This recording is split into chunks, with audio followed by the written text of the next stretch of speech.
اور خرید و فروخت کرتے اور درخت لگاتے اور گھر بناتے تھے۔ لیکن جس دن لوط سدوم سے نکلا، آگ اور گندک نے آسمان سے برس کر سب کو ہلاک کیا۔ ابن آدم کے ظاہر ہونے کے دن بھی ایسا ہی ہوگا۔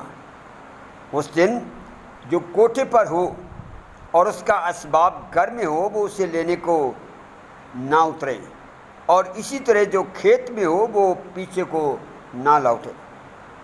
لوط کی بیوی کو یاد رکھو، جو کوئی اپنی جان بچانے کی کوشش کرے وہ اسے کھوئے گا، اور جو کوئی اسے کھوئے وہ اس کو زندہ رکھے گا۔ میں تم سے کہتا ہوں کہ اس رات 2 آدمی ایک چارپائی پر سوتے ہوں گے، ایک لے لیا جائے گا اور دوسرا چھوڑ دیا جائے گا۔ 2 عورتیں ایک ساتھ چکی پیستی ہوں گی، ایک لے لی جائے گی اور دوسری چھوڑ دی جائے گی۔ 2 آدمی کھیت میں ہوں گے، ایک لے لیا جائے گا اور دوسرا چھوڑ دیا جائے گا۔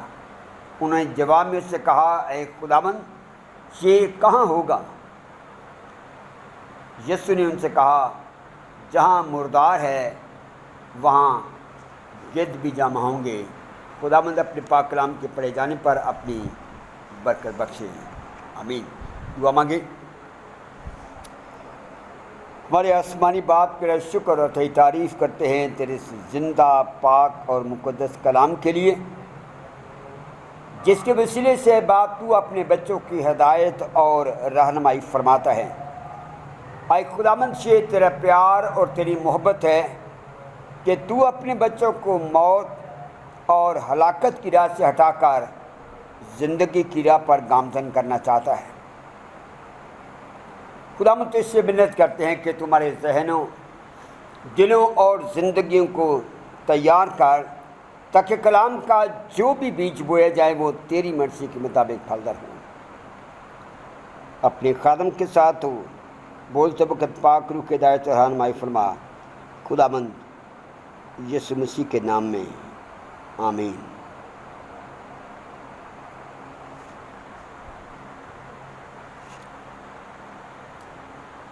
لوکا کی انجیل اس کا 17واں باب اور اس کی 32ویں آیت میں لکھا ہے، اور لوط کی بیوی کو یاد رکھو۔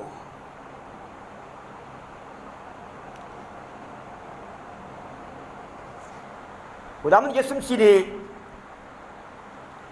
آخرت کے سلسلے میں باتیں کرتے ہوئے کہ آخری زمانے میں کیا کچھ ہوگا، اس وقت کی جو جماعت تھی، اس وقت کی کلیسیا جو سن رہی تھی،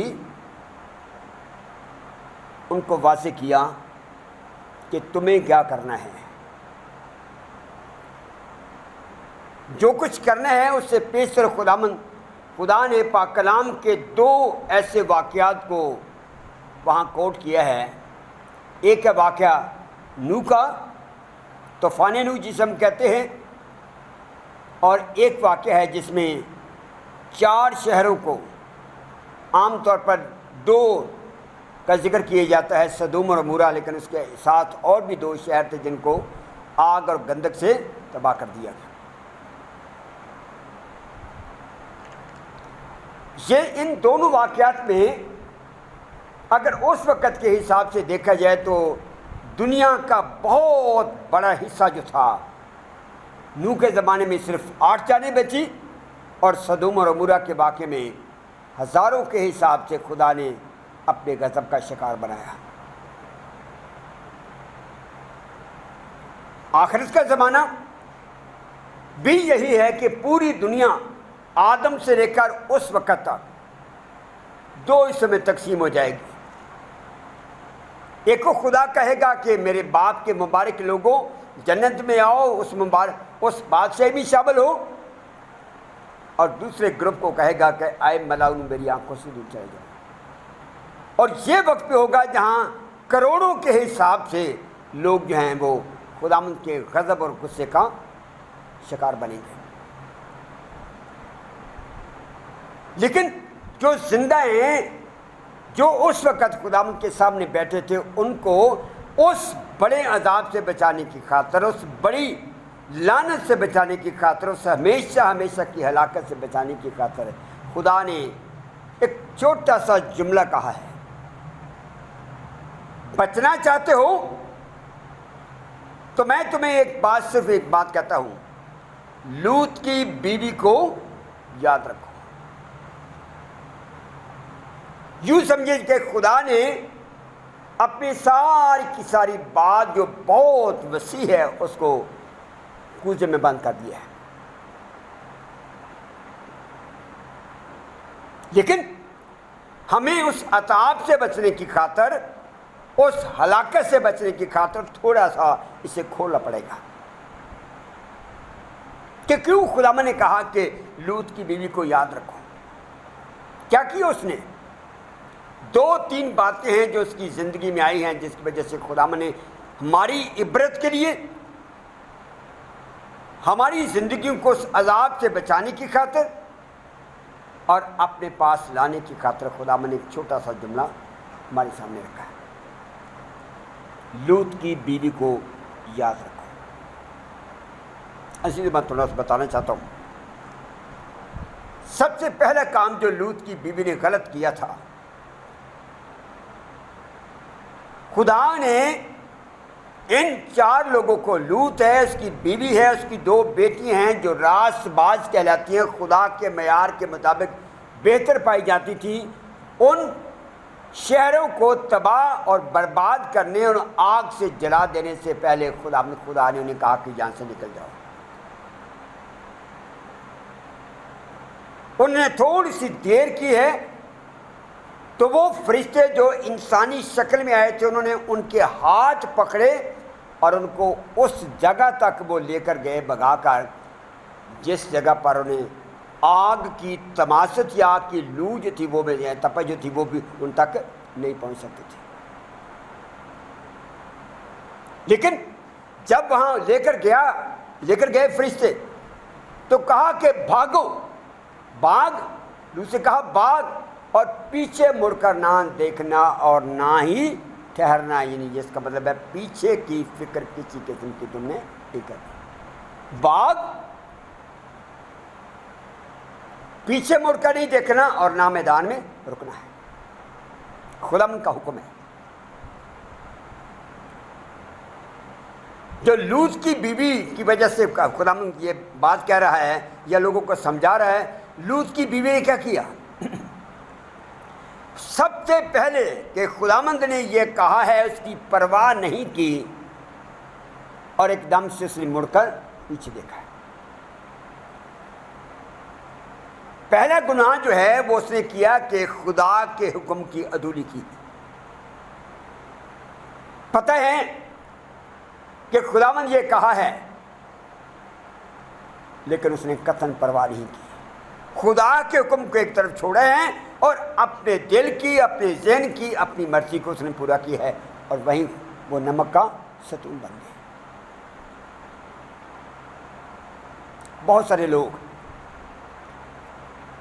مکمل طور پر جانتے ہیں کہ خدا میرے اس کام کے لیے کیا کہتا ہے، میرا یہ میں کام کر رہا ہوں کیا کہتا ہے، خدا یہ کیا کہتا ہے، اس سلسلے میں کیا کہتا ہے۔ وقت نہیں ہے کہ ڈیٹیل جائے، لیکن بے شمار ایسے کام ہیں جو ہمارے گھر میں، کاروبار کے لحاظ سے، محکمے کے اندر، سیاست کے اندر، ہر طریقے سے ہمیں پتہ ہے کہ یہ بات ہے غلط، خداوند کو یہ پسند نہیں ہے۔ خداوند حکم دے رہا ہے لیکن ہم حکم کی پرواہ نہیں کرتے۔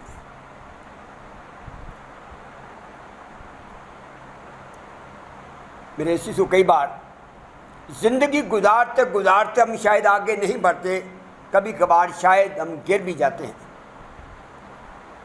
لیکن خداوند اس وقت ہمیں سزا دیتا ہے۔ میں 2 چیزوں کو کلیئر کرنا چاہتا ہوں۔ ایک گناہ ہے جس ہم خطا کہتے ہیں، سہمن ہو جاتی ہے، نہیں چاہتے کہ ہم یہ کریں لیکن کبھی کبھار ایسی غلطی یا ایسی خطا ہم سے ہو جاتی ہے۔ خدا خطاؤں کو معاف کر دیتا ہے لیکن جو دیدہ دانستہ گناہ ہوتا ہے اس کو کبھی معاف نہیں کرتا۔ اور میں واضح کر دوں، خدا نے آدم اور حوا کو بڑے پیار کے ساتھ بڑی ریز کے ساتھ خدا نے آدم کو پیدا کیا، اتنا پیار کہ اس نے اپنی شکل دی، کسی جانور کی شکل نہیں دی، اپنی شبیہ، اپنی ایٹریبیوٹس، اپنی صفات اس کے اندر پیدا کی، اپنے دم دے کر اس کو پیدا کیا، اس کے اکیلے پن کو دور کرنے کے لیے اس کا ساتھی بنایا۔ صرف ایک کام کہا، باغ کے درمیان میں جو شجر ممنوع ہے اس کا پھل تم نے نہیں کھانا۔ آدم کو بھی پتہ ہے، ہوا کو بھی پتہ ہے، شیطان کے بہکاوے میں آ کر اپنی مرضی کر کے خدا کے حکم کو توڑا ہے، دیدہ دانستہ اس کام کو کیا جو خدا ان کو پسند نہیں تھا۔ جب دیدہ دانستہ کی ہے تو خدا کے حکم کی عدولی، جو دیدہ دانستہ کرتا ہے اس کو جنت سے نکال کر باہر پھینک دیا جاتا ہے۔ آج بھی کئی بار خدا ہمیں اتنی زیادہ خوشحالی دے رہا ہوتا ہے، ہمارے بچے صحت تندرست ہیں، ہمارے بچے پڑھ رہے ہیں، سارا کچھ کر رہے ہیں، ہمارا مستقبل بہت روشن ہے، ہمارا کاروبار بہت اچھا چل رہا ہے، کوئی نہ کوئی ایسی چیز آ جاتی ہے جو دیدہ دانستہ ہماری زندگی کے اندر خدا پسند نہیں کرتا۔ خدا کا حکم ہے کہ تو نے یہ کام نہیں کرنا، ہم پھر بھی جب دیدہ دانستہ کر جاتے ہیں اس وقت خدا کبھی بھی معاف نہیں کرتا، اس کے نتائج کیا نکلتے ہیں اس کی ہم قطعاً پرواہ نہیں کرتے۔ میں تھوڑا سا ٹچ یہاں دوں گا روت کی کتاب کا۔ خدا نے منع کیا تھا کہ غیر اقوامی شادی نہ کرنا، لیکن ان دونوں نے، میلون اور کلیون نے جب شادی کی ہے وہاں تو دیدہ دانستہ اپنے خواہشات اور جذبات کو کنٹرول نہیں کیا، ان کی پیروی کی ہے اور خدا کے حکم کو پس سے پوچھ ڈالا ہے۔ دیدہ دانستہ جب ایسا کیا ہے وہ بھی مر گئے، دونوں باپ بھی مر گیا، خاندان ختم ہو گیا۔ آج بھی خداوند مجھے اس بڑی ہلاکت سے بچانے کی خاطر ایک انڈیکیشن دے رہا ہے، لوط کی بیوی کو یاد رکھو جس نے دیدہ دانستہ میرے حکم کی عدولی کی، میری پسند کے مطابق کام نہیں کیا، بلکہ جو مجھے نہیں پسند تھا اس نے دیدہ دانستہ وہ کام کیا اور نمک کا ستون بن گئی۔ آج بھی خداوند یہی چاہتا ہے کہ ہماری گھروں کو، ہماری زندگیوں کو بحال کرے، خوشحال کرے، ہمارے مستقبل کو روشن کرے۔ لیکن مسئلہ خراب کب ہوتا ہے؟ جب ہم دیدہ دانستہ خداوند کی پسند اور ناپسند کا خیال یا خداوند کے حکم کی پرواہ نہیں کرتے۔ دوسری بات ہے، کیوں خداوند نے اس بڑی ہلاکت سے بچانے کی خاطر کہا کہ لوط کی بیوی کو یاد رکھو؟ جب میں تھوڑا سا بیک گراؤنڈ کی طرف جاتا ہوں، شام کا وقت ہے، دو مسافر آئے ہیں جو کہ فرشتے تھے، لوط ان کو اپنے گھر میں لے گیا، مہمان نوازی کرنا چاہیے۔ وہاں کے لوگ اتنے بدمعاش تھے کہ وہ ان کی خوبصورتی کو دیکھ کر انہوں نے کہا کہ ہم ان کے ساتھ بدفعلی کریں۔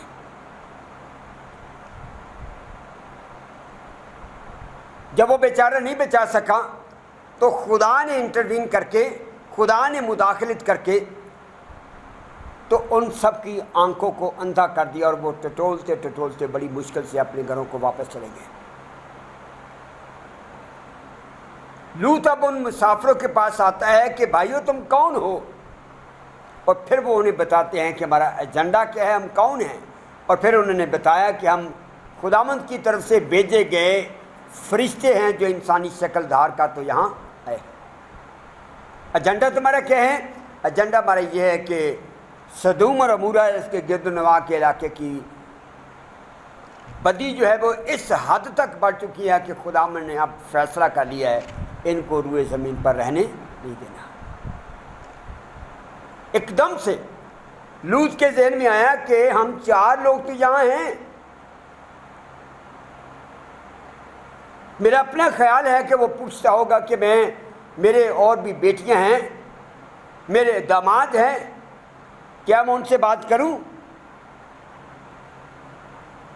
انہوں نے جا کر اس سے بات کی ہے۔ وہ مناتے رہے ہیں کہ بیٹا صبح یہ سدوم اور عمورہ اور گردنوا کا علاقہ سارا برباد ہو جائے گا، آگ لگ جائے گی، وقت سے ہلاک ہونے سے پہلے ان کو بتایا گیا ہے۔ وہ نہیں مانے۔ پاسبلٹی ہے کہ انہوں نے شام کا جو ان فرشتوں کے ساتھ اور ان کے اندھے ہونے کا جو سلسلہ تھا وہ سارے کا سارا واقعہ بھی دہرایا ہو، بتایا ہو،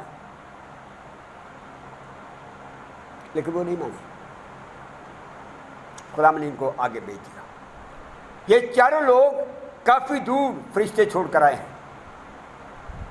حکم یہ ہے کہ پیچھے مڑ کر نہیں دیکھنا۔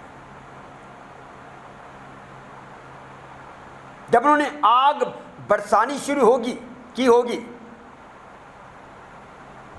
ایک دم سے اس کے ذہن میں آیا میری بیٹیاں، میرے داماد، ان کے بچے وہ بھی جل رہے ہوں گے۔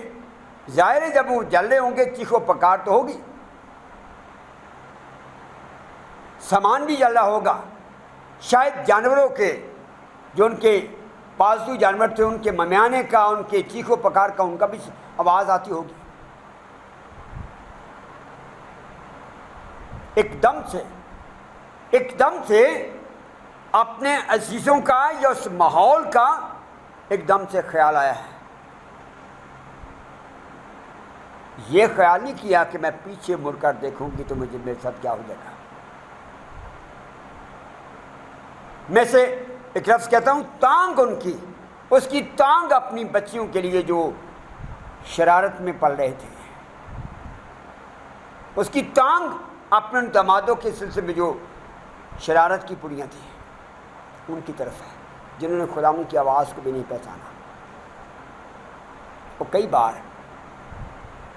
بار خدا میں منع کرتے ہیں کہ پیچھے نہیں دیکھنا، جس ماحول سے میں نے تمہیں نکالا ہے اس ماحول کی طرف تم نے مڑ کر بھی نہیں دیکھنا۔ ہم کئی بار یہ خیال ہی نہیں کرتے کہ خداوند کا حکم کیا ہے، اور غور سے دیکھے کہ خداوند نے کہا کیا ہے۔ باغ پیچھے مڑ کر نہیں دیکھنا اور ٹھہرنا بھی نہیں، وہ ٹھہری بھی ہے اور پیچھے مڑ کر بھی دیکھا ہے۔ اس کے اندر دنیا کی چیزوں کا لالچ، میری فلاں چیزیں جل گئی ہوں گی، میری بیٹیاں جل گئی ہوں گی، میرے داماد جل گئے ہوں گے، ان کی چیخ و پکار کو سن کر اس کے پیچھے پڑا ہے۔ آج بھی میرے عزیزو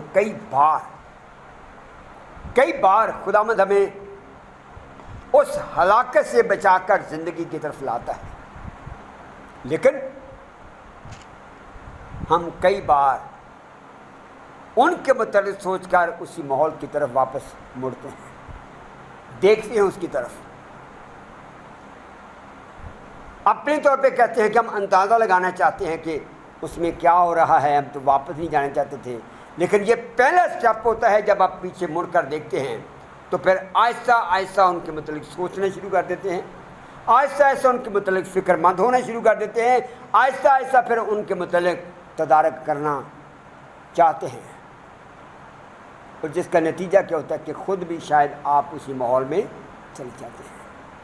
اس لیے خدا نے منع کیا تھا کہ تم نے پیچھے مڑ کر نہیں دیکھنا۔ پہلی بات کیوں خدا نے کہا کہ لوط کی بیوی کو یاد رکھو؟ خدا کے حکم کی عدولی کی، اور دوسری بات یہ ہے کہ خدا نے منع کیا تھا اس ماحول کو، اس جلتے ہوئے ماحول کو تم نے واپس مڑ کر نہیں دیکھنا۔ انہوں نے ایسا کیا۔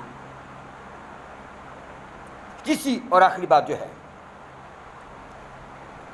اسے یہ علم ہی نہیں تھا کہ میرا خاندان جو خدا کے نزدیک راست باز ہیں، غور بات پر کریں کہ میرا خاندان جو اس وقت خداوند کے نزدیک بڑا راست باز ہے، جن کو خداوند کے فرشتے ہاتھوں سے پکڑ کر باہر نکال رہے ہیں، اور وہ کہہ رہے ہیں اگر تم نے دیر کی تو ہمارے لیے مشکل ہو جائے گا، جلدی کرو کیونکہ ہم نے بہت جلدی اس علاقے کو جلانا ہے۔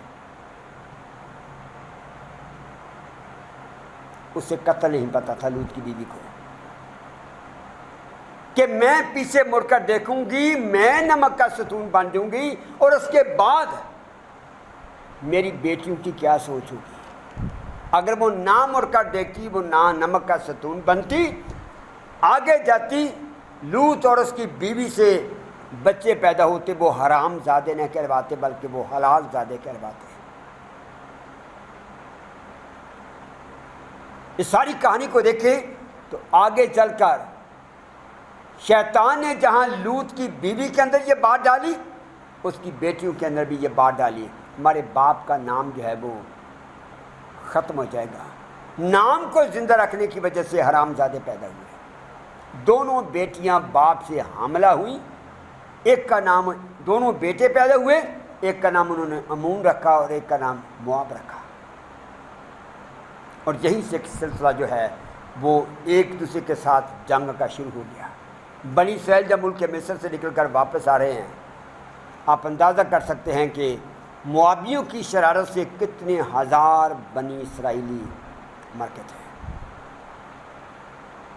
جس کا مطلب یہ ہے کہ لوط کی بیوی نے ایک غلطی کی اور اسے اپنی اس غلطی کے کانسیکوینسز کا نتائج کا ہی نہیں پتہ تھا کہ اگر میں ایسا کروں گی تو آگے چل کر ہمارے خاندان کے ساتھ کیا ہوگا۔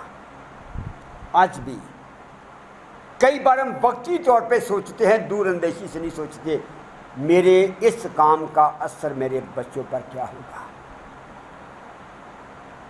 ایک کی بجائے دو دو تین تین شادیاں کرنا، طلاق دینا جو خداوند کو پسند نہیں ہے، ایسے الٹے سیدھے کام کرنا، دو نمبر کام کرنا، یہ ساری کی ساری چیزیں خداوند کو پسند نہیں ہیں۔